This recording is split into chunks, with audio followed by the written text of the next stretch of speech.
या त्या दिवशी मला असं वाटतं मी पत्रकार परिषदेमध्ये माझा संपूर्ण भूमिका मांडली. माझी तीच भूमिका आहे. या संपूर्ण गोष्टीला आमचा पूर्णपणे विरोध असेल, आहे, राहणार. हिंदी किंवा इतर कुठच्याही भाषेची सक्ती महाराष्ट्रामध्ये होऊ देणार नाही म्हणजे नाही.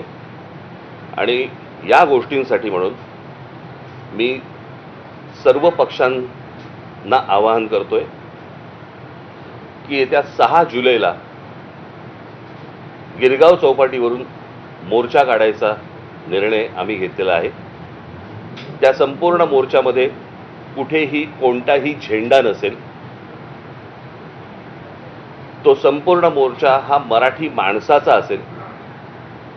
त्या मोर्चाचं नेतृत्व मराठी माणूस करेल. आम्ही जे शिक्षण तज्ज्ञ आणि जे इतर भाषा तज्ज्ञ आणि इतर जे साहित्यिक आणि इतर जे लोक आहेत यांच्याशी देखील आम्ही बोलणार आहोत. माझं पत्र त्यांना जाणार आहे. सर्वांना त्या मोर्चाला आम्ही तिथे बोलवणार आहोत. सर्व पालकांना आम्ही आमंत्रण देत आहोत. सर्व विद्यार्थ्यांना आम्ही आमंत्रण देत आहोत. सरकारला एकदा कळू देत की महाराष्ट्राच्या मनात काय आहे ते.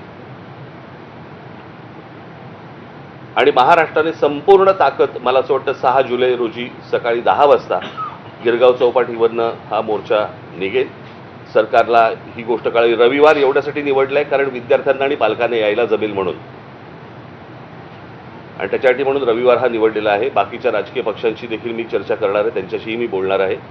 आणि सर्वांनी, मला असं वाटतं महाराष्ट्रातल्या प्रत्येकाने याच्यामध्ये सामील व्हावं. कारण हा जो कट आहे, ह्याला कटच म्हणेन मी, महाराष्ट्राचं मराठीपण हे घालवण्याचा जो कट आहे हा उद्ध्वस्त करण्यासाठी मला असं वाटतं तमाम सर्व मराठी बांधवांनी, भगिनींनी, मातांनी, त्या विद्यार्थ्यांनी, सर्वांनी त्या मोर्चामध्ये सहभागी व्हावं अशी माझी त्यांना सर्वांना विनंती आहे. इथे कोणताही झेंडा नसेल, फक्त मराठी हा एक अजेंडा असेल. आणि त्या अजेंड्यासाठी म्हणून सर्वांनी, महाराष्ट्रातल्या तमाम मराठी बांधवांनी या मोर्चामध्ये सामील व्हावं आणि सरकारला दाखवावं, सांगावं. आज मोठे साहित्यिक आपले एलकुंचवार यांनी देखील विरोध दर्शवला.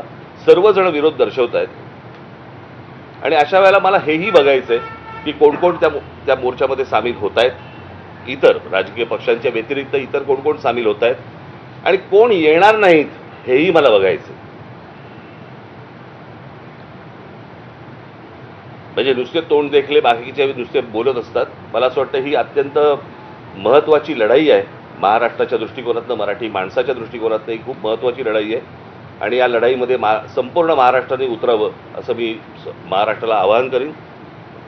6 तारखेला सकाळी 10 वाजता गिरगाव चौपाटीवरून हा मोर्चा निघेल. बाकीच्या सगळ्या राजकीय पक्षांशी माझी चर्चा होईल.